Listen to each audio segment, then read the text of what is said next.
welcome to Catch Outdoors. I'm your host, Captain Rob Modies. This podcast is centered around the great outdoors, especially down this way in the Florida Keys. Catch Outdoors is hosted by Spotify, now also available on Apple Podcasts, Amazon Music, iHeartRadio, Google Play, and Stitcher. So kick back and get a taste of my Florida. This week's episode of Catch Outdoors is number 98. Quiet time has arrived. Yes, indeed, it's finally August, and the summer is sort of winding down. Not exactly for those of us in most of Florida, but for the families all around the U.S. School is starting back up. Summer vacations are coming to an end. This means a quieter few months down this way. Traffic will lighten up a bit, but the weekends will still attract close to home visitors, the people that live just above us. Broward County, Miami-Dade, even over to Lee and Collier County and those areas come down this way. So come join us during quiet time. It's all good. Hey, we got to keep the resorts open, man. We got to get the bartenders, the fishing guys, got to keep them busy too. So it doesn't really ever go away completely. It's just this is quiet time. This is where Monday through Friday there's not a lot going on. Saturday there'll be some people in town. Sunday they'll be going home, and it'll still be, easier to drive, especially coming down for fishing. Yeah, the waters will be void of a lot of people. So it's a great time to come fish. Speaking of fishing, here's a report from last week. My daughter Jessica and granddaughter Emma came down this way from Kentucky for a little over a week, about 10 days. We had a ball. Fished early in the week. Spent the morning in the back country. I'm trying to remember if that was Monday. I think it was Monday. It was Monday or Tuesday. I think it was Monday. It was really good early, but lackluster in the late morning. Fish are biting strong in the morning. Really good. Decent tide, nice inbound tide. I fished the outer islands about mid-bay above Tavernier, and water quality was beautiful. Lots of bait around, lots of snapper, and lots of barracuda. Saw a huge snook that we missed. Oh, that was a bummer, but that's another story. And the usual wildlife, rays and things like that on the bottom swimming by, sharks. So it was pretty good, but it was really weird in the backcountry. Water temperatures are up again, not as crazy as they were a couple of weeks ago, but they're up. I want to say the water temperature was about 87 in the back where we fished, and it was 84 mid-island. So there's pretty considerable difference. And it doesn't sound like much, but it really is. So back in the back, we caught a few little fish, but nothing special. We were looking for some sea trout, but it wasn't happening back there. So we did a little grand tour, did the great big circle of Everglades National Park and came back, and, they had a great time. How often do you get to see something as pretty as that? It was beautiful. Very little wind, crystal clear water. Artificial lure day, by the way. Used gulp swing mullets on Z-Man jig heads. Taught Emma how to run that and Jessica how to fish them, so they both did really well. Figuring out the casting part and the targeting part. It's not easy when you don't fish every day, especially with spin tackle, so that was cool. Next day, we did the Patch Reefs, about 5 miles out. Had a great day with lots of different fish. It was a whole different ball game out there. Water temperature in the ocean was 84 to 82, so it depended on where I was. I'm not sure what bottom temperatures were. That's just my transducer off the back of the boat, which is hanging down about 7-8 inches underwater. So, but that's a good thing. We need the water to cool off. That's for sure. Lots of different fish: yellowtail, a hogfish, parrotfish, strawberry grouper, lots of grunts, and porgies, which that was great. We kept those and took them home for a taco dinner that night, and that was good. Never underestimate the flavor of grunts and porgies. You'd be surprised at how good they are. And as I've mentioned in previous podcasts, you kind of get this guilt feeling for taking too many fish, and that's a batch of fish that you can catch pretty regular on the reef. There's no regulations on them, and you put 10, 12 of them in the box. Sounds like a lot, but they're not real big. They're maybe, the blue stripe grunts, they were close to 10 to 12 inches. They were nice, really hefty fish. But anyway, we made tacos. It was great. Frozen shrimp on a circle hook. just enough weight to get it down to the bottom, about 25 to 30 feet of water. And by the way, the water was pretty. You could clearly see structure on the bottom in 30 feet of water. So more about their visit in a few. Got a lot to talk about. We did a lot of stuff, and it was fun. I like to relay what we did so you all get an idea of what to do when you come down. Tropical storm watch, all quiet for now. Just a couple of scattered waves of weather coming off of Africa. But nothing to watch for the coming week. And we've got another blast of Saharan dust coming this way too. So that should calm things down. We hope. It's in Florida. You just keep your fingers crossed. Doesn't matter where you live. Anywhere in Florida is heck, anywhere on the East Coast all the way up to the Carolinas is game for these storms. So we just have to be on the lookout. Water temperatures in the bay and ocean are holding steady for now. However, there's a warm up coming over the next few days. We sure could use a break from the heat. But it is what it is. It's summertime. So back to the family visit. In conversation over dinner, this is kind of funny. My granddaughter Emma mentioned that she'd never been to Key West. Well, what's better than an impromptu visit to one of our favorite places? And the young lady's 22, so she can legally sip.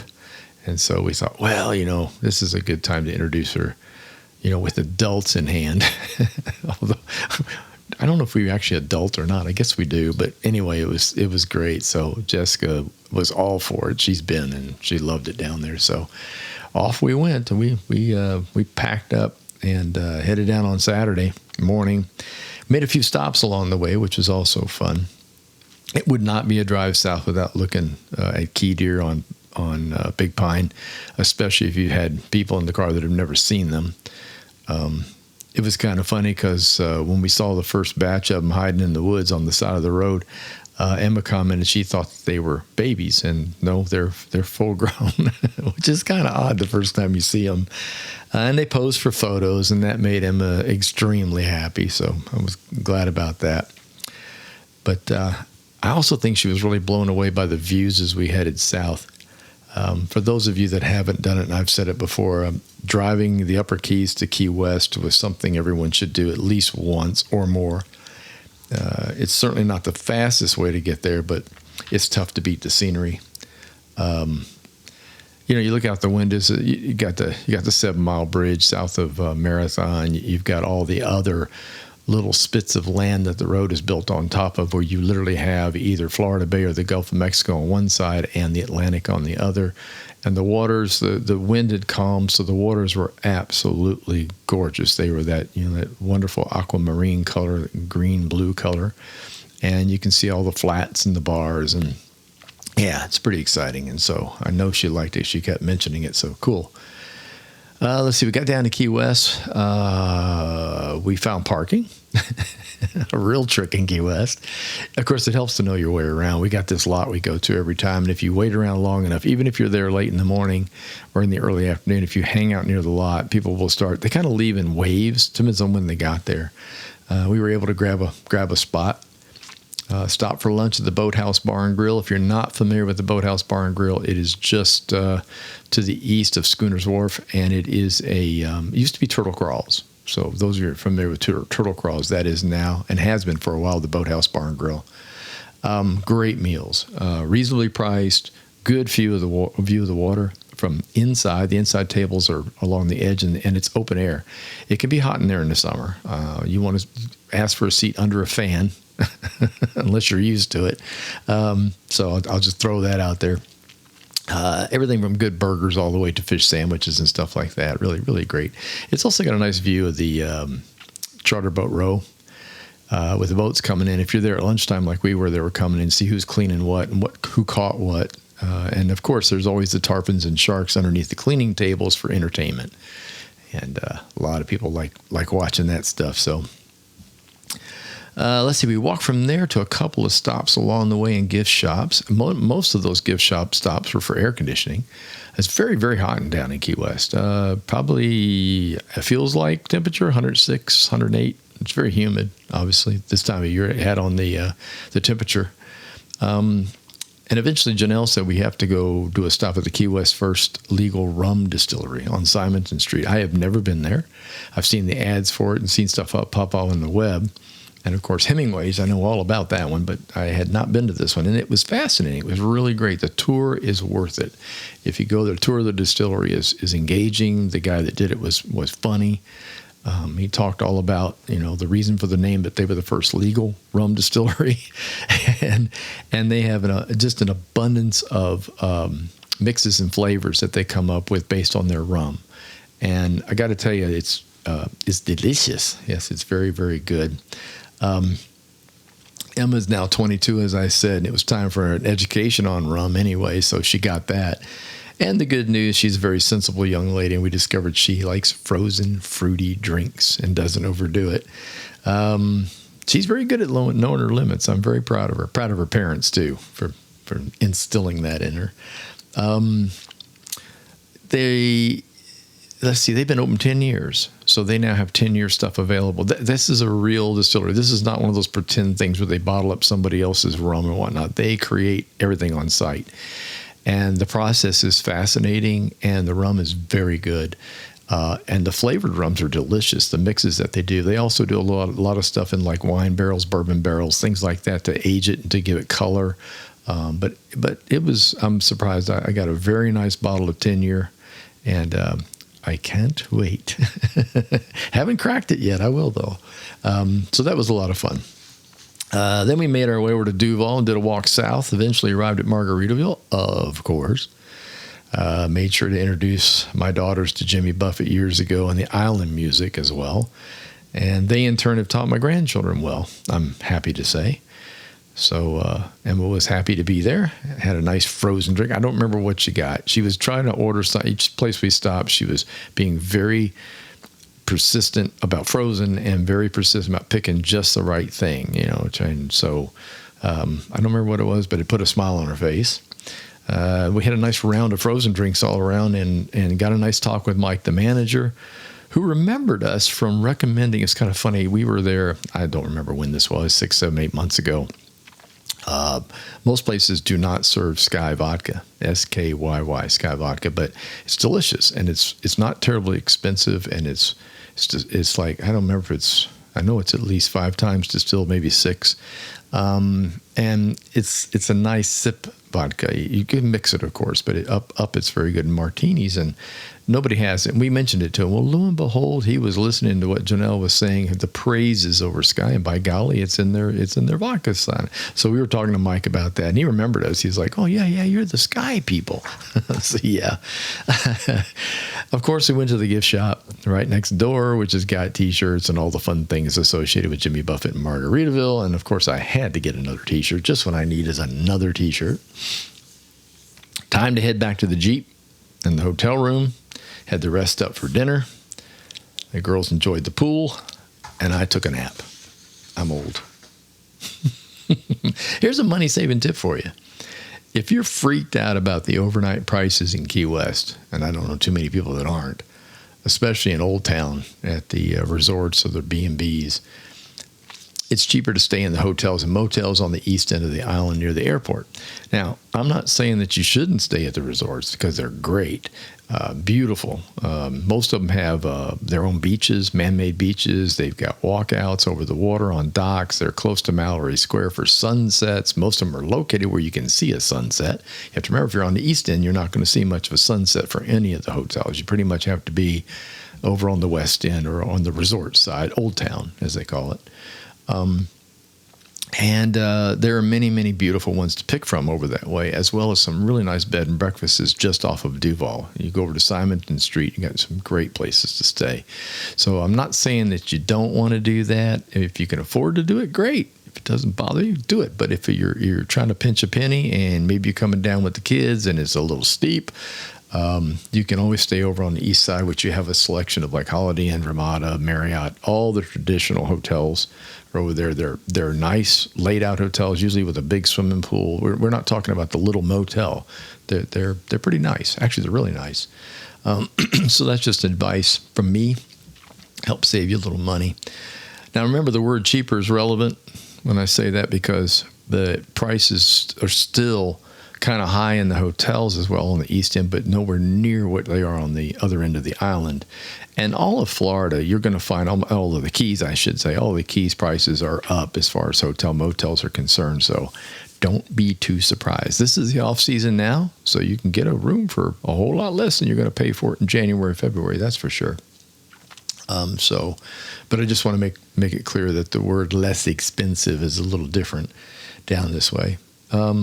Keep in mind, however, there are some savings that you'll get by on the East End at the hotel. So there's a place to park, and they don't charge for it. Most of them don't, that I'm aware of, because there's a parking lot associated with the hotel, and there's room for that.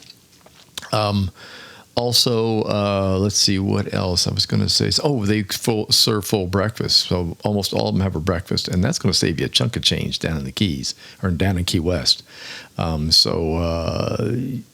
that up and the parking and your car, and you're going to do a little better price-wise. Just parking down in Key West and Old Town's expensive. I think it's $40 for all day. Last time I checked, I think we paid $40 to park all day one time. So be aware of that. The other thing is the cab rides are cheap. So again, I use that word. Cheap's relevant. Okay, $15. $15 will get you from the east end of the island to the west end of the island, to Old Town, and plus a tip. And most of the areas around down there, your short rides down Duval and stuff, is less than that. You might pay $8 or $9 to take a cab ride. What we generally do is take the cab from the hotel to, we just pick a spot and have them drop us at whatever along Duval or near Duval, and then we walk. And we do the whole street. We do the restaurants. We do a few bars, listen to music, that kind of stuff, and then call the cab. The secret on the cab. We've had really good luck with what they call the 5-6s. That's the name of the company, but everybody locally knows them as the pink cabs because all the cabs are painted pink.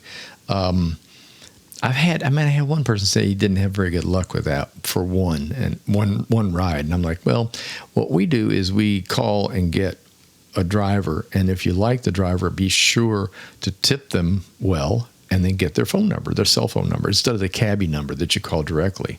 Call them directly instead of the cab number. And we've had extremely good luck doing that. Get somebody that you really like, and you get a couple of names from visiting because we've been down there enough times to have 3 names now. We just dial the phone and see who we get. If they answer and they're available, great.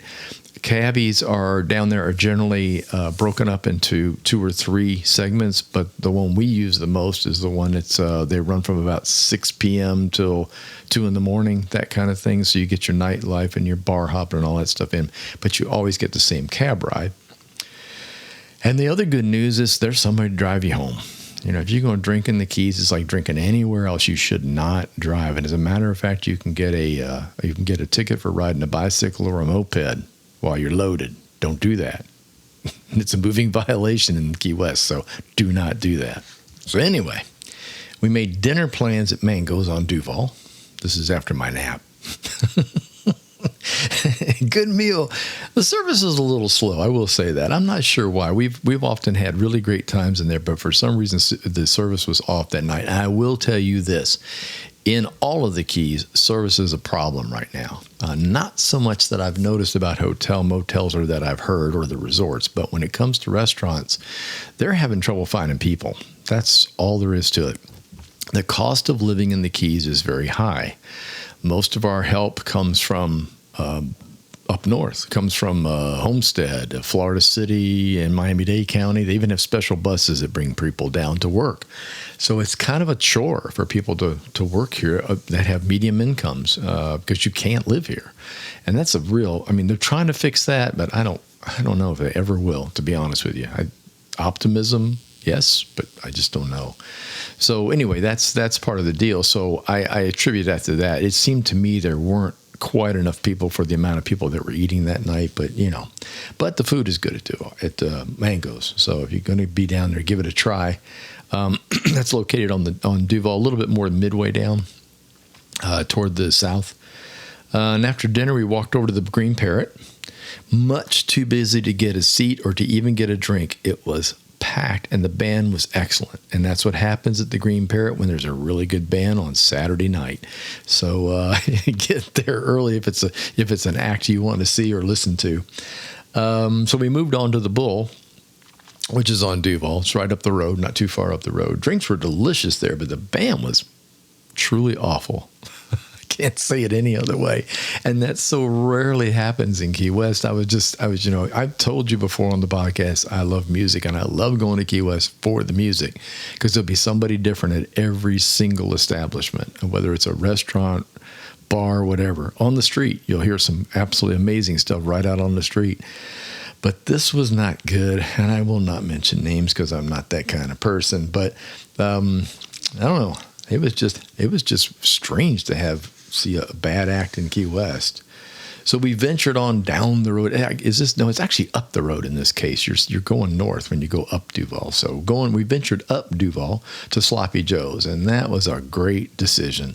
It's pretty hard to go wrong at Sloppy Joe's on the weekends. They hire generally only the best bands, and those bands usually play Friday, Saturday, Sunday, or Thursday, Friday, Saturday, Sunday. They usually block the whole weekend for this band.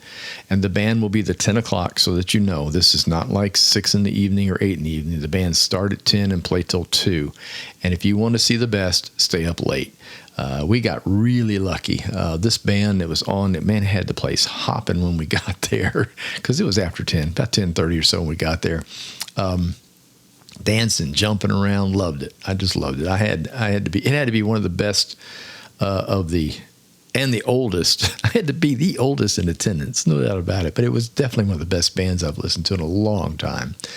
I looked it up when I got back to the room. They're called the Night Breakers, and it was on the web. They're a touring band. I mean, they cover the entire U.S. and obviously highly sought after by the reviews and things that I saw on the web. We just lucked out. They just happened to be the band that was there, and we all enjoyed it. And all ages. Emma's 22, and I'm almost 70, and that huge gap, they were able to cover music 80s, 90s, and 2000s. Yes, there were songs I didn't know, but I still enjoyed listening to it and enjoyed watching the crowd dancing and carrying on. So that was a lot of fun. And it reminded me that I need to get back to Sloppy Joe's more often. I tend to ignore Sloppy Joe's because it's kind of the tourist place. But honestly, if you want great music on the weekend, that's one of the best places to go. The next morning on our travels was much more subdued. Yeah.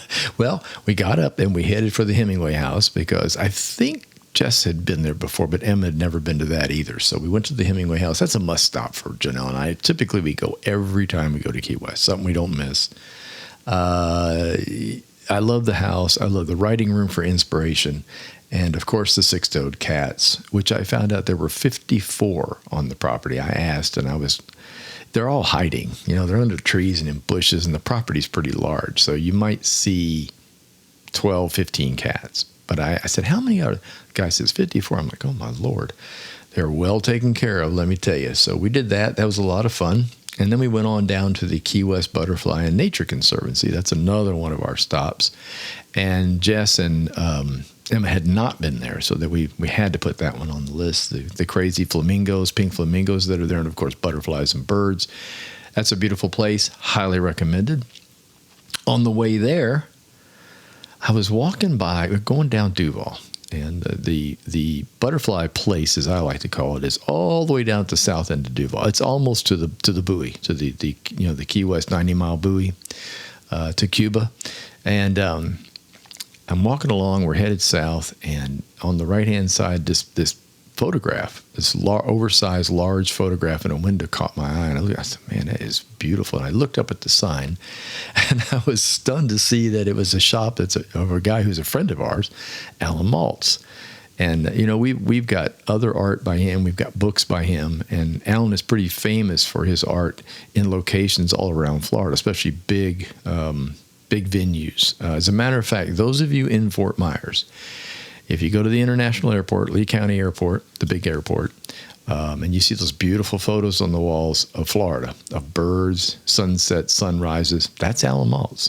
Those photos, when they did a whole revamp of the airport when they built the new terminal, and his photos are in there, so that'll give you a taste of it. But Janelle met him through business, and then we became friends. And really a super nice guy. So, of course, I went in there and, I got to make room on my wall.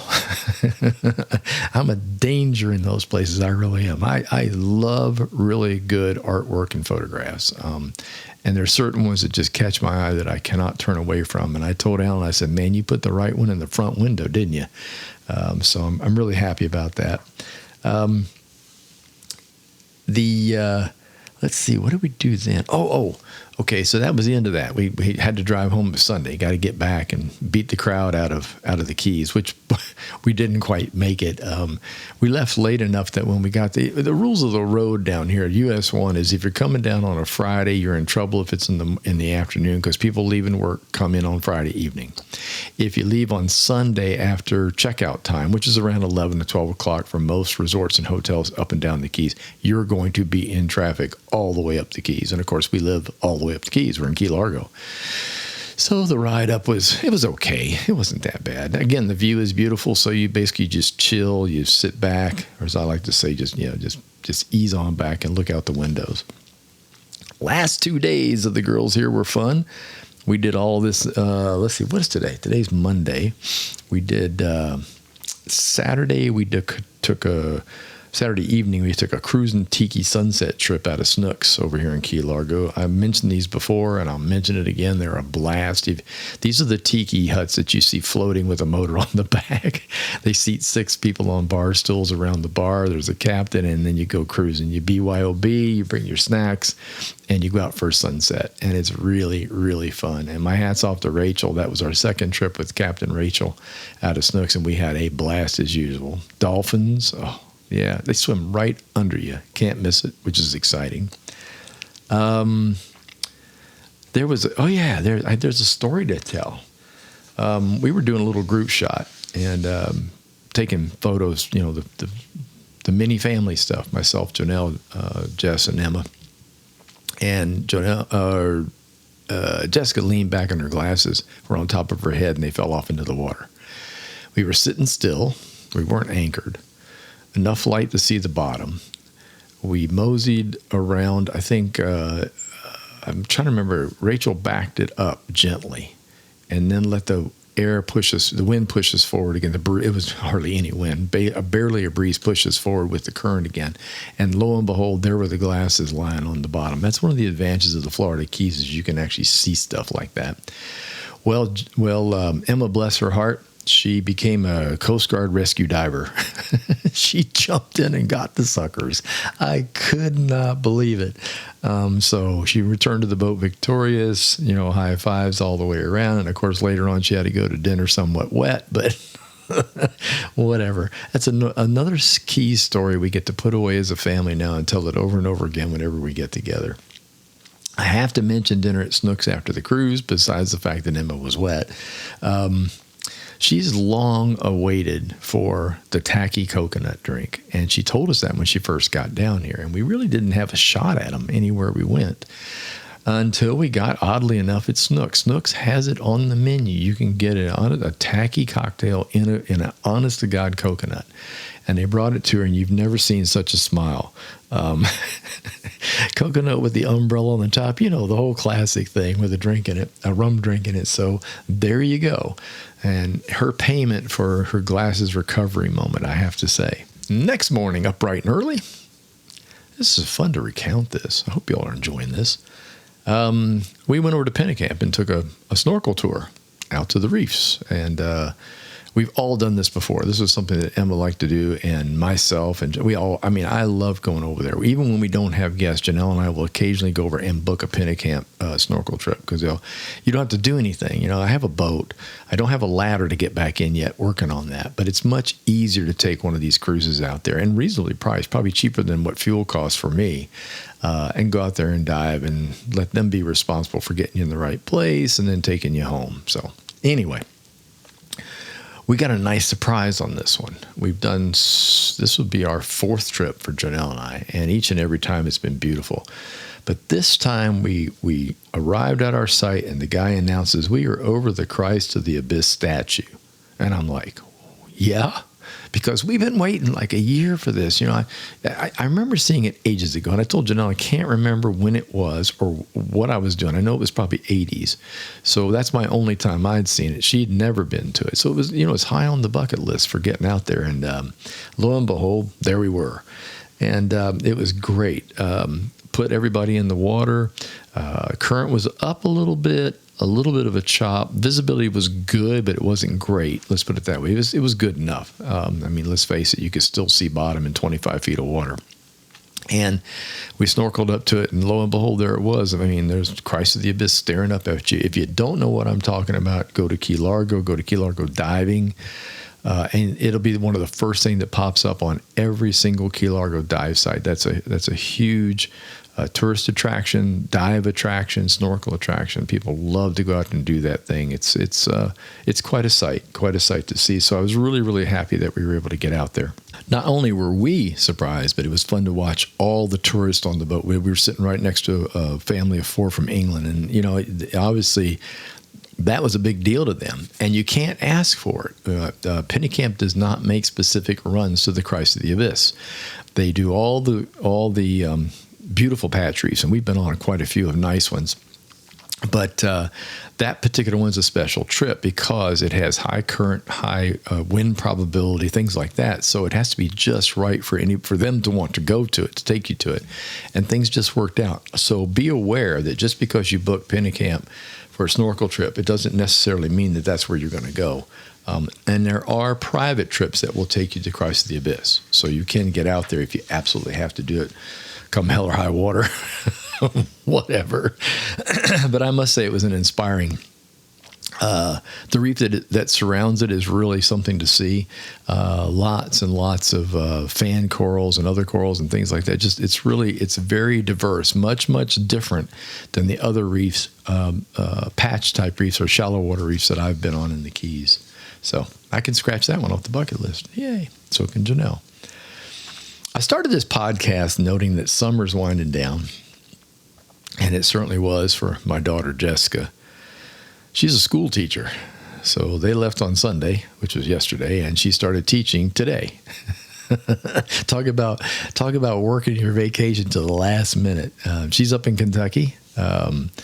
So at least she's got lots of stories for her kids. So that's kind of cool. But and the Modi's Motel is once again has a vacancy. But yeah, so this is like the quiet time, the laid back time, and it's kind of nice. Now, I'm going to change the subject here for just a few minutes.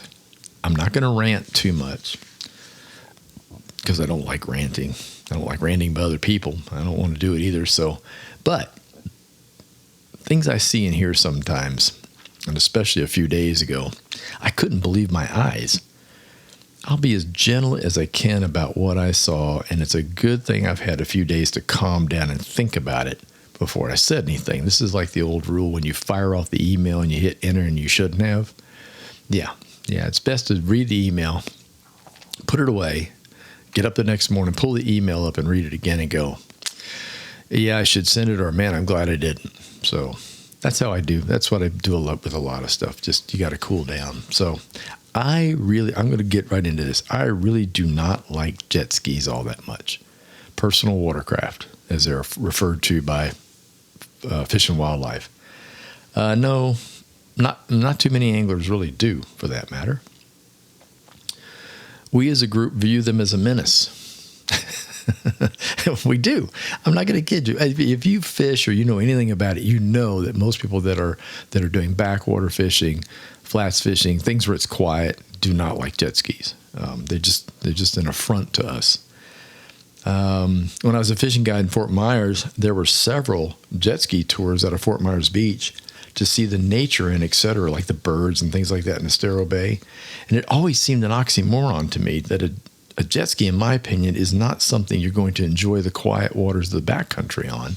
And you're certainly not going to hunt for birds on it because they'll just fly away. Never could quite figure that out.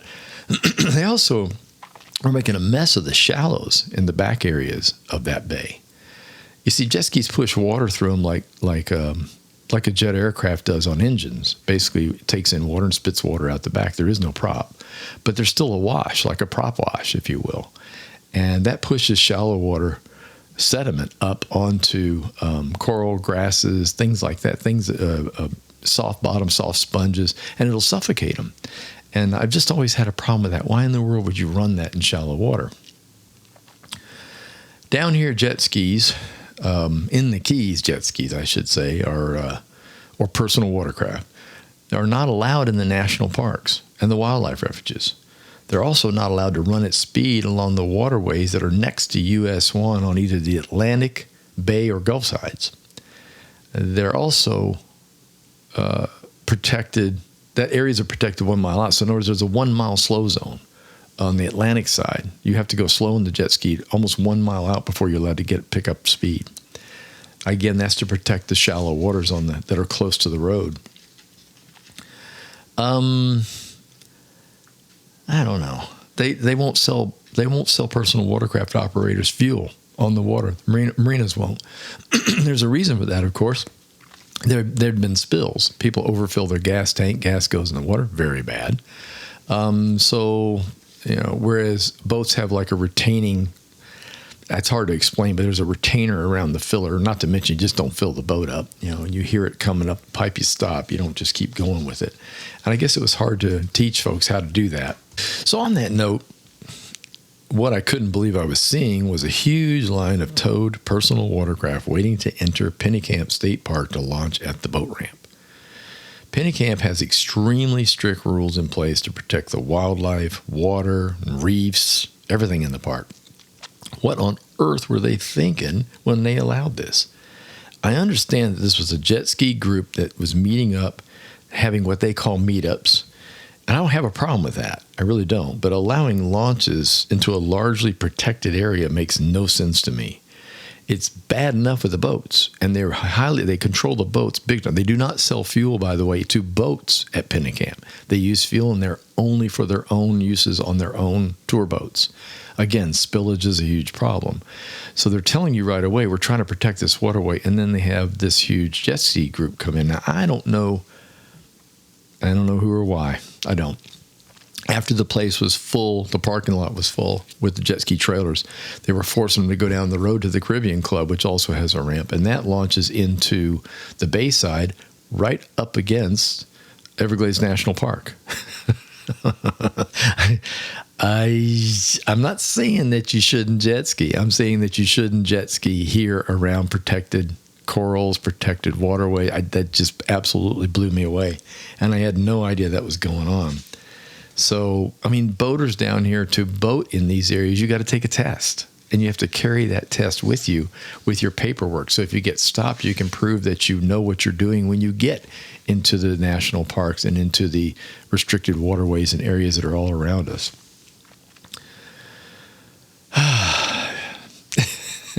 Here's a note from me, an avid boater. Okay, I'll go this route for you. Myself and many other professionals on the water know that PWC's personal